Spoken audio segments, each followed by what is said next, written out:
Génial. Salut Julien, Coucou, salut merci, Michel. merci d'être avec moi aujourd'hui pour partager un peu ton expérience et nous raconter ton activité de naturopathe. Déjà, est-ce que tu peux te présenter en une petite minute? Bien sûr, avec grand plaisir. Écoute, je suis Julien Allaire, je suis praticien naturopathe et je développais en particulier l'iridologie. Donc, c'est l'analyse des iris pour en déduire un état de santé et c'est vraiment mon outil de base, mon outil pratique pour pouvoir ensuite donner mes conseils naturopathiques, mes conseils en hygiène de vie. Et voilà, j'ai développé mon activité là depuis un peu plus de 10 ans. J'ai un cabinet sur Marseille, sur Paris principalement. Je partage mon temps entre les deux villes et j'aime bien ce que je fais. J'aime bien ce métier de médecine naturelle, de médecine non conventionnelle. Je suis vraiment passionné par l'épigénétique, par tout l'environnement dans lequel on évolue et toute l'hygiène de vie du coup qu'on peut mettre en Hmm. place pour favoriser les conditions de la santé. Et j'aime transmettre. Voilà, dès que j'ai intégrer Oui. quelque chose ou dès que je maîtrise quelque chose, j'aime transmettre et c'est ce que je fais dans le cadre de ma pratique d'iridologue naturopathe. Oui, ça se sent. Mais d'ailleurs, on voit hein, à travers les réseaux, tu as quand même développé une grande notoriété et une belle communauté. Comment tu as fait pour déjà te faire connaître? Quelles ont été les étapes? Alors c'est parti au tout départ pendant que j'ai fait ma formation de naturopathie, je m'étais créé un Facebook de naturopathe pour commencer à me présenter en tant que naturopathe étudiant. Et en fait, j'avais plein de gens qui venaient me poser des questions en disant «Ah, mais vous êtes naturopathe, mais alors j'ai des tendinites et qu'est-ce que je peux faire?» Et moi, comme j'étais étudiant, j'allais très vite dans les cours, je cherchais tendinite, c'est une pathologie inflammatoire, alors ça veut dire qu'il doit y avoir une acidose, alors quels sont les aliments qu'il faut manger? Et en Ah, fait, c'est génial. ça me faisait travailler de manière un peu non conventionnelle par la pratique. J'ai toujours pratiqué beaucoup en fait. C'est comme ça que j'ai appris. Et finalement, mon Facebook de naturopathe a plutôt bien fonctionné. Et c'est vrai que dès que je créais des événements, dès que je faisais des réunions à mon cabinet, du coup, je communiquais sur Facebook et c'est ce qui m'a permis au départ de me lancer. Mais après, c'est vrai que j'ai eu aussi pas mal de chance parce que assez rapidement, moi je viens de Marseille au départ, et il y avait une télé locale qui s'appelait LCM, la chaîne Marseille, très connue à Marseille. Bon, maintenant elle n'existe plus, mais à l'époque elle existait encore. Et j'ai eu une chronique hebdomadaire, d'abord dans une matinale, D'accord. après dans une émission de divertissement qui était le soir. Et ça a été quelques années assez sympathiques de délire. Alors, pas toujours facile parce que c'est vraiment une émission de divertissement. Et moi, j'essaie d'avoir une chronique c'est très naturelle, Ouais. et c'était pas toujours pris au sérieux, mais ça a été de bonnes armes pour moi. Voilà. Et Et après, comment t'as fait pour trouver cette émission et pour devenir chroniqueur là-bas? alors, je me suis présenté à plusieurs reprises. Il y avait pas de place pour moi au départ, mais je suis Hmm. retourné une deuxième fois. On m'a dit non, il n'y a pas de place. Et je suis retourné une troisième fois, mais cette La fois-ci, persévérance. dans le public en disant non, mais moi je suis pas venu aujourd'hui je suis pas venu pour me présenter, je veux juste aller dans le public. Et en fait, à force d'y aller, un jour, ils avaient créé la matinale et ils avaient besoin de chroniqueurs et ils m'ont contacté à ce moment-là. Mais c'est vrai qu'il faut de la persévérance, surtout dans ce milieu-là. Voilà, on vient pas nous chercher comme ça un peu par hasard. Ah bah ouais, non, c'est sûr. Et, Bien euh, et chez France 3, parce que après je suis parti chez France 3, c'est eux qui sont venus me chercher à un moment donné, mais c'est parce qu'ils m'avaient vu justement dans les oui, émissions. tu t'étais fait connaître un peu. Et le groupe Facebook que tu as lancé, tu as invité les gens à le rejoindre comment? En fait, je trouvais des gens un peu au hasard. Je les demandais à un ami quand je voyais qu'il voulait participer à une conférence sur la santé, sur le bien-être. Hmm. Et je me suis Donc rendu tu compte les qu'en fait, ciblais. je ciblais en fait les amis, mais en fait, assez rapidement, mon compte est arrivé à 5000 amis et en fait, on ne pouvait pas avoir plus d'amis quand c'était un compte perso. Et donc, du coup, je me suis créé une page je me suis créé une page pour mon site internet et une page pour professionnelle avec mon nom. Voilà. Mais en fait, c'est vrai que ça a été pour moi un bon moyen de communication pour annoncer les événements que je faisais, pour annoncer aux gens qui me suivaient mon actualité. Au départ, c'était un bon outil. Ouais. Et du coup, donc Facebook, l'émission de télé. Et aujourd'hui, qu'est-ce que tu as aussi, t'es aussi assez présent sur Instagram. Est-ce que tu as d'autres comme ça outils de communication que tu utilises Depuis mon site internet, j'ai un webmaster qui s'occupe de faire des newsletters. Et là, depuis peu, je passe par un autorépondeur avec un système de petits cadeaux que les gens reçoivent avec des fiches santé, avec des conseils, voilà, on a créé des fiches très pratiques et ça, c'est ce qu'on a mis en place il n'y a pas longtemps.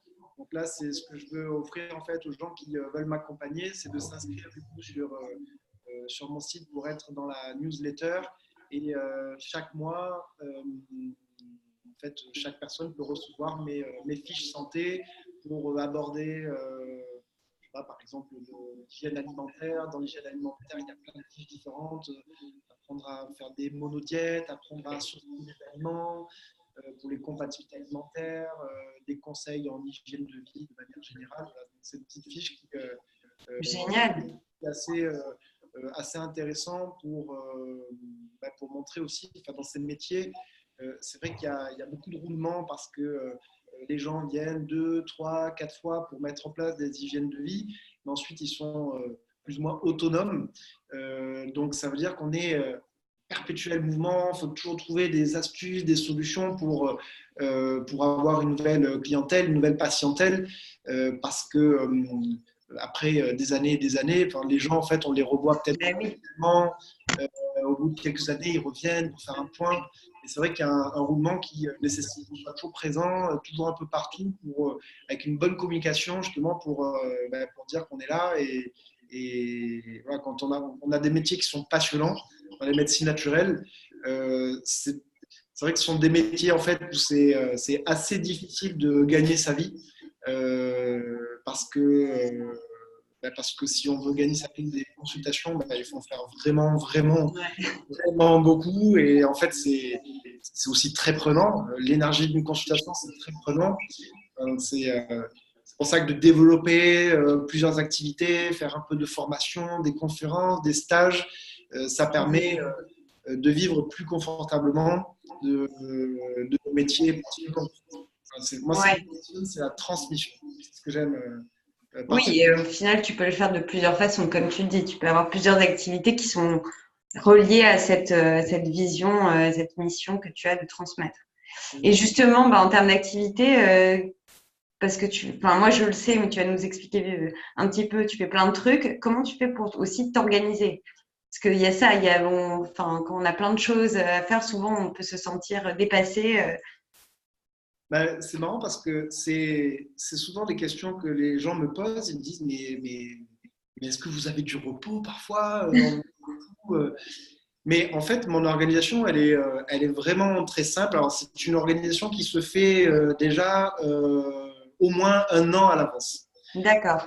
Je commence avant toute chose par me faire un planning de vacances et de repos. Où là, je dis, je prendrai aucun travail dans ces moments-là, donc des longs week-ends, des longues plages de repos, de vacances. Donc ça, c'est très important d'avoir du repos.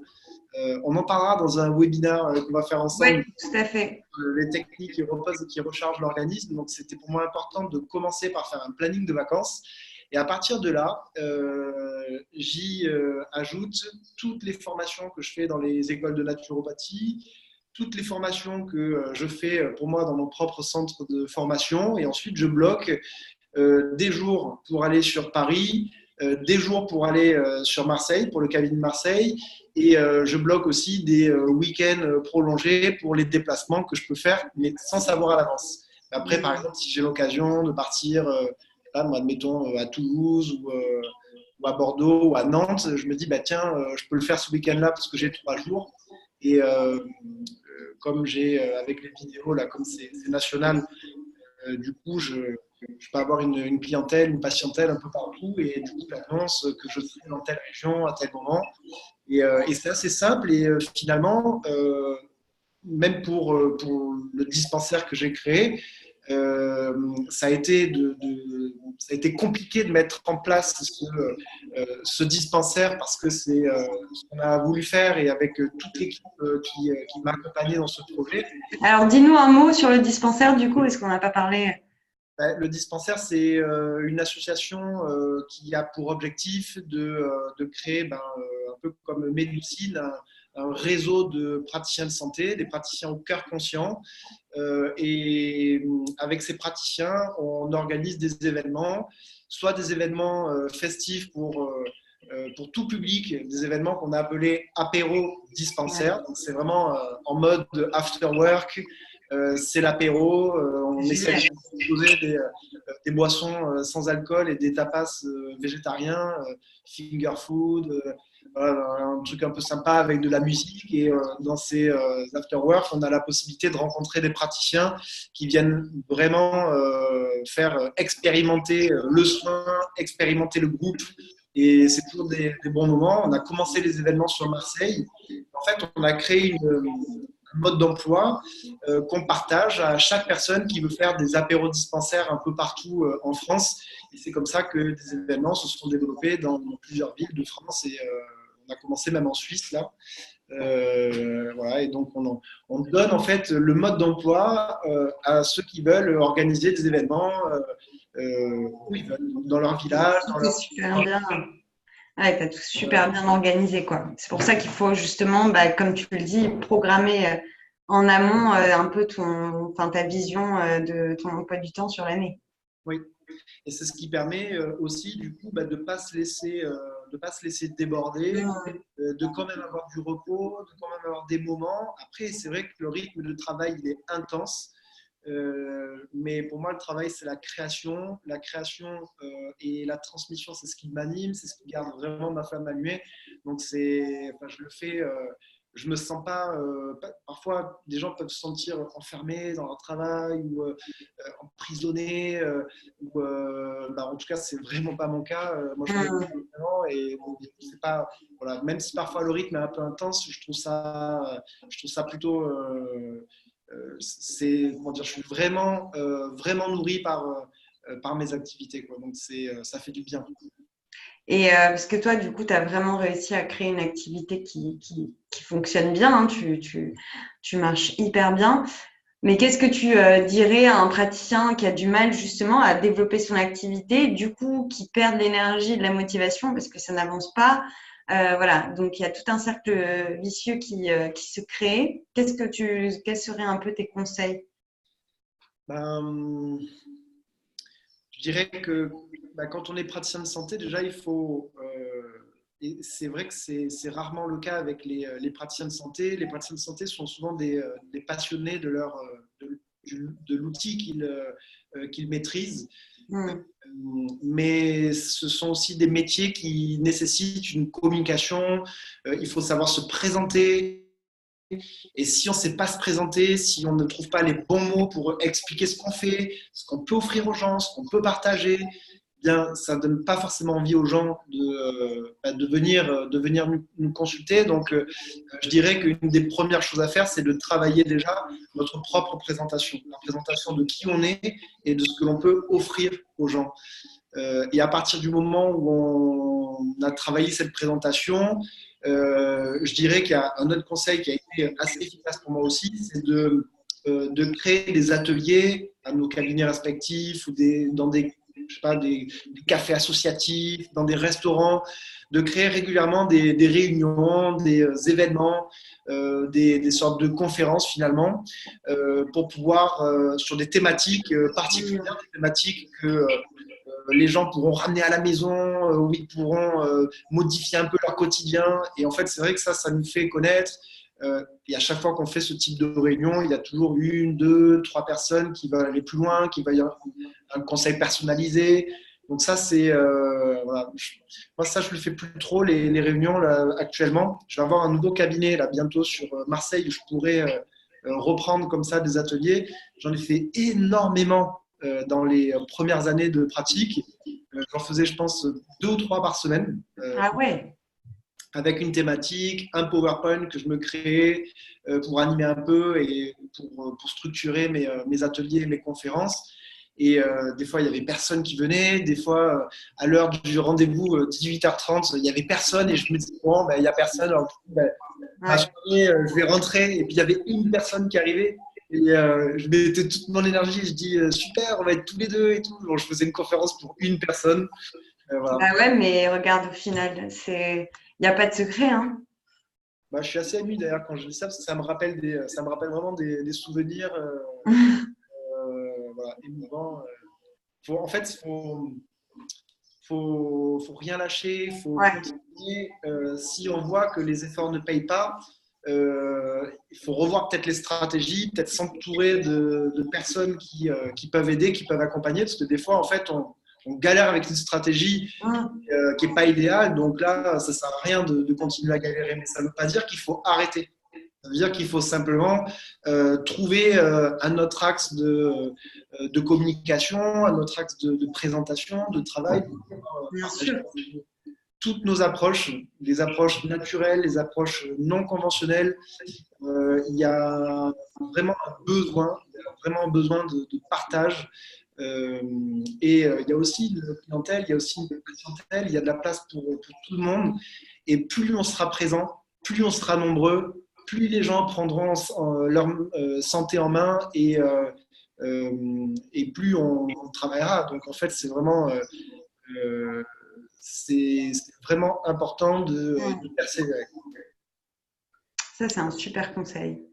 Et s'entourer, si est-ce que tu parles, enfin, on parle souvent de l'importance d'un réseau et d'être entouré justement parce que la persévérance, c'est bien, mais c'est dur de l'avoir quand on est tout seul. Toi, tu étais entouré quand tu débutais? Alors, quand je débutais, j'étais pas particulièrement entouré, même si j'ai commencé dans un cabinet où il y avait une chiropraticienne qui était déjà sur place. Donc, c'était un lieu un peu de vie. Bah, d'ailleurs, ça s'appelait Espace de vie et j'aimais bien ça. Oui. C'est dans cet endroit que je faisais mes conférences, mes ateliers, etc. aussi. Et non, au départ, je n'étais pas particulièrement entouré de praticiens, mais en fait, assez rapidement, en fait, si, quand même, parce que je m'étais investi dans une association à l'époque qui s'appelait Alliance pour la santé, et j'étais très, très investi dans cette association à un moment donné. Et là, bon, il y avait des praticiens, on faisait des réunions régulièrement, donc c'est vrai que ça crée déjà un peu du réseau de praticiens, mais en fait, le réseau de praticiens, j'ai commencé à l'avoir vraiment à la création du dispensaire. Oui. Et là, ça fait quasiment 4 ans qu'on organise des événements. Et là, on commence vraiment à avoir un réseau de praticiens en cœur conscient. Et c'est vrai que ça fait du bien de se sentir entouré, ça fait du bien de comprendre aussi bah, le côté très holistique de la santé, de comprendre les spécialités de chacun, pour comprendre que l'outil que l'on a, l'outil qu'on maîtrise ou qui est notre spécificité, ben, il n'y a pas que celui-ci. Et voilà, cette démarche vraiment globale, c'est important, quoi. Et ça, on l'a, je pense, vraiment que quand on est dans des groupes de praticiens. Ouais, complètement. Et pour parler un peu du coup technique et outils, donc tu nous disais que toi tu utilisais donc Facebook, la newsletter, etc. pour communiquer avec tes clients. Qu'est-ce que tu dirais de l'agenda, enfin quand on parle de gérer un peu ses rendez-vous, etc. L'agenda en ligne, toi t'en penses quoi? Parce que ça c'est un sujet, il y en a plein qui sont complètement contre parce qu'ils pensent que ça va fausser la relation avec le client initial, mais comment, en quoi toi ça a pu t'aider? En fait, moi, pendant des années, j'étais pas fan de cet outil-là parce que je voulais vraiment avoir les gens au téléphone pour leur donner des informations, pour avoir le motif de consultation, pour entendre leur voix, et aussi parce que je voulais m'assurer que les gens allaient bien respecter le rendez-vous et ne pas prendre le rendez-vous sans venir derrière, etc. Bien sûr. Et finalement, en découvrant l'agenda électronique, je trouve que c'est vraiment pratique. Déjà parce que plein de rendez-vous qui sont pris de manière autonome. Donc, en fait, ça décharge d'une partie du travail. C'est vrai que quand on prend le temps, bah, que si c'est nous qui prenons tous les rendez-vous, bah, du coup, enfin, c'est pas qu'on perd du temps, mais on passe du temps. On passe énormément de temps finalement au téléphone. Et il y a plein de gens, par exemple, qui ont envie de prendre leur rendez-vous à 22 heures, des fois à 2 heures du matin. Et Bien sûr. ils ne vont pas tomber sur un secrétariat à cette heure-ci.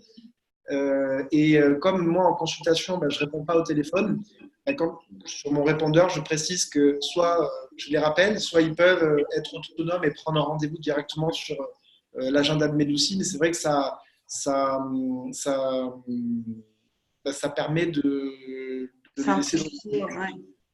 Voilà, et après, avec les SMS de rappel, le mail, etc., comme ils sont informés de l'adresse, ils sont informés comme il y a le rappel, ben, du coup, ça évite que les gens oublient le rendez-vous. Donc, c'est assez pratique. Mm. Je n'étais pas de cet avis-là au départ. Hein. Au départ, j'étais assez contre ce type d'agenda et c'est vrai que ça. Oui, les avis sont vraiment partagés, mais nous, on voit en fait vraiment avec de la distance et des chiffres que bah, déjà, il y a plus de 70%, enfin, je crois qu'il y a plus de 60% des personnes qui prennent rendez-vous après, enfin, des heures, donc après 20 heures, avant 7 heures du matin et le week-end. Donc, c'est énorme. Et puis, en termes d'annulation, les gens annulent beaucoup moins. Avec justement bah, l'agenda en ligne égale rappel de rendez-vous, confirmation de rendez-vous. Enfin, bon, donc il y a tout ce truc qui permet de limiter le temps perdu et l'énergie, quoi. Qui est très pratique. Ouais, qui est hyper pratique. Et est-ce que tu utilises d'autres outils, d'autres choses que tu aimerais conseiller aux praticiens dans ton activité qui marche bien? Là, comme ça, je ne vois pas. Mais après, ça dépend aussi des pratiques. Mais c'est vrai que la plupart du temps, enfin, la plupart des praticiens ont des outils qu'il faut partager vraiment de manière régulière. Mm. C'est vrai que bah, je parle en tout cas pour moi moi, je me considère comme un éducateur de santé. Une éducation, bah, ça ne se fait pas en une fois. Donc, c'est important bah, de préciser systématiquement que c'est important qu'on se revoie une deuxième fois, une troisième fois avec notre client, notre patient, pour mettre en place vraiment une hygiène de vie.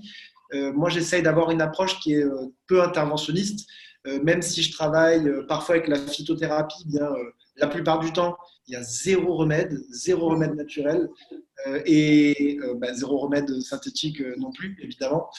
Mais en tout cas, j'essaye de ne pas faire appel aux remèdes pour mettre en place vraiment des modes de vie particuliers, une éducation particulière. Et ça se fait en plusieurs fois, quoi, le temps des transitions de chacun. Et parfois, les praticiens de santé, j'ai l'impression qu'on peut avoir tendance à, c'est pas oublier, mais à pas mettre l'accent sur le côté éducation. Et une éducation, ça se fait sur le temps, ça se fait avec des transitions, ça se fait avec des saisons. Et ça, c'est important de le présenter comme ça à nos clients, nos patients, justement pour qu'ils prennent conscience de l'éducation qu'il y a à transmettre et pour qu'ils puissent revenir. Et comme ça, ils vont avoir de bons résultats. Ça, c'est un super conseil. La psychologie, effectivement, enfin, de plus se dire on est un éducateur que juste je te demande de revenir une deuxième fois faire une séance. Ouais. Parce que parfois, les modifications au niveau du corps se font après des semaines d'hygiène de vie. Donc là, moi, j'aime bien, par exemple, chez Medoucil, le fait que chaque personne qui est venue au cabinet reçoit un email pour demander comment s'était passée la consultation. Et pour demander si 30 jours après, il y avait une amélioration. Et parfois, les gens n'ont pas d'amélioration 30 jours après. Et en fait, parfois, c'est normal qu'il n'y ait pas Oui, d'évolution. bien sûr. Si quelqu'un a, je sais pas moi, de l'arthrose ou des maladies dégénératives, en 30 jours, on peut pas, on n'est pas des magiciens et c'est pas parce qu'on va faire un soin de massage ou de réflexologie ou Bien qu'on met sûr. en place une hygiène alimentaire que cette pathologie va disparaître. En revanche, ce qui est certain, c'est que en mettant des modes de vie, en faisant du soin physique, en faisant du soin énergétique, en changeant son alimentation, en changeant sa façon de gérer le stress, les émotions, en exprimant les émotions et en ayant justement tous les outils que nous tous praticiens bien, on partage, on refavorise les conditions de la santé et la santé, elle se retrouve. Et ça, c'est très important qu'on ait tous ce discours-là, me semble-t-il, parce que sinon, le public, le grand public, va venir dans les médecines non conventionnelles en pensant qu'on va remplacer leurs médicaments efficaces, leurs médicaments chimiques par un remède naturel et que genre ils le prennent, ils vont pas mieux et, voilà, et ça, voilà, c'est important qu'on ait cette conscience-là Ouais. et qu'on partage euh, pour, euh, pour que chacun prenne sa santé en main et devienne acteurs et actrices de leur santé, quoi. Parce que même si ce que je dis régulièrement, c'est que même si on n'est pas responsable de notre hérédité, on est quand même responsable de notre santé. Parce que notre ADN, l'ADN qu'on a reçu, nos terrains, nos prédispositions à développer des maladies, bah, c'est des choses dont il y a une espèce de fatalité de la prédisposition qu'on a reçue. C'est vrai, hein, on reçoit Bien l'ADN sûr. de nos parents, mais l'épigénétique nous apprend bien aujourd'hui qu'il n'y a pas de fatalité dans les gènes qu'on a. Enfin, ça dément la fatalité des gènes, puisque l'hygiène de vie qu'on met en place influence l'expression des gènes de l'ADN. Et donc, on est en partie responsable de la santé que l'on a, même si on n'est pas responsable de notre hérédité. Super. Petit mot de la fin. Bah, écoute, merci Julien pour nous avoir partagé déjà tes bons conseils. Est-ce que tu aurais, alors je rebondis sur ce que tu disais par rapport à Médoucine. Pourquoi est-ce que tu as rejoint toi le réseau Médoucine et en quoi ça peut être une aide pour d'autres praticiens? Alors, le réseau Médoucine, moi, je l'ai rejoint parce que j'aime bien cette énergie de groupe qu'il peut y avoir et j'aime bien aussi, donc déjà, me retrouver dans un réseau de praticiens, comme ce que je peux faire avec le dispensaire. Mais ce que j'apprécie aussi ce que j'ai apprécié, qui m'a donné envie de venir chez Médoucine, c'est le fait de se concentrer vraiment sur les médecines non conventionnelles, sur les médecines qu'on dit douces, avec toute la communication qui est faite auprès du grand public pour vraiment mettre en valeur les médecines naturelles non conventionnelles. Donc c'est ce qui m'a séduit en fait chez Médoucine. Et si je peux donner un conseil, un ultime conseil à un praticien, je dirais que ça me semble très important de cultiver la dimension holistique et même si par exemple même si on est réflexologue et que notre métier c'est de stimuler des points sur l'oreille, sur les mains, sur les pieds et que c'est notre travail vraiment, je pense que c'est important de quand même pratiquer des stages en hygiène alimentaire, des stages en énergétique, des stages en hygiène de vie pour non pas pour devenir nutritionniste ou diététicien quand on est réflexologue, mais pour mieux comprendre encore l'intérêt de chaque pratique et pour mieux conseiller justement aux clients et aux patients d'autres pratiques que l'on comprend bien parce qu'on a déjà des initiations. Et c'est vrai que si on comprend mieux, par exemple, l'hygiène alimentaire et qu'on a quelqu'un qui vient avec des troubles digestifs et qu'on est réflexologue et qu'on travaille tout son tube digestif pour qu'il puisse mieux digérer, on peut lui dire aussi, vous savez, J'ai fait des stages en alimentation. Je ne suis pas nutritionniste, diététicien ou naturopathe ou spécialiste de l'hygiène alimentaire, mais j'en connais suffisamment pour vous dire qu'il y a des respects de combinaison, il y a plein de choses qu'on doit mettre en place. Et je vous conseille d'aller voir quelqu'un qui sera spécialiste dans ce domaine pour mettre en place cette hygiène alimentaire-là, pour que tout le travail qu'on va faire au niveau de la Bien sûr. réflexion soit plus efficace. Et Et, ouais. le stage que chacun peut faire, c'est ce qui permet de développer vraiment notre côté très holistique. Oui, et d'où l'importance aussi enfin ça je le répète tout le temps, mais du réseau de confiance et que, bah, par exemple, le fait que nous, on sélectionne les praticiens, du coup, toi, en tant que praticien, tu sauras que tu pourras conseiller un membre du réseau parce que, bah, justement, tu as aussi la garantie derrière que ce professionnel sera un bon praticien par rapport à sa pratique et par rapport au client qu'il aidera. Et oui, bien sûr, c'est ça qui est important. C'est la, c'est vraiment c'est de la co-création. Tout à fait. Complètement. Ok. Bah écoute, Julien, merci beaucoup hein, d'avoir pris un petit peu de temps pour cette interview. Et on se retrouve pour le webinaire de toute façon dans 2 semaines. Et n'hésitez pas, si vous voulez en savoir plus sur bah, le dispensaire et puis sur comment on fait pour devenir adhérent, à regarder le site. Alors, c'est ledispensaire.com, je crois. C'est le-dispensaire.com. En fait, on est aussi bien à la recherche de praticiens que de personnes qui ont envie de créer des événements, même dans leur ville ou village s'il n'en existe pas encore. C'est un appel à la fois aux praticiens, à la fois aux personnes qui ont envie de créer des événements autour des médecines naturelles non conventionnelles et pour le public également, pour communiquer. Voilà, si vous allez sur le site internet, vous voyez dans votre ville ou dans votre région s'il y a des événements et vous pouvez participer avec grand plaisir. Ouais, juste, je ne vais pas préciser tout à l'heure, mais les apéros dispensaires que l'on fait, ce sont des apéros dispensaires qui ont pour objectif de récolter des fonds.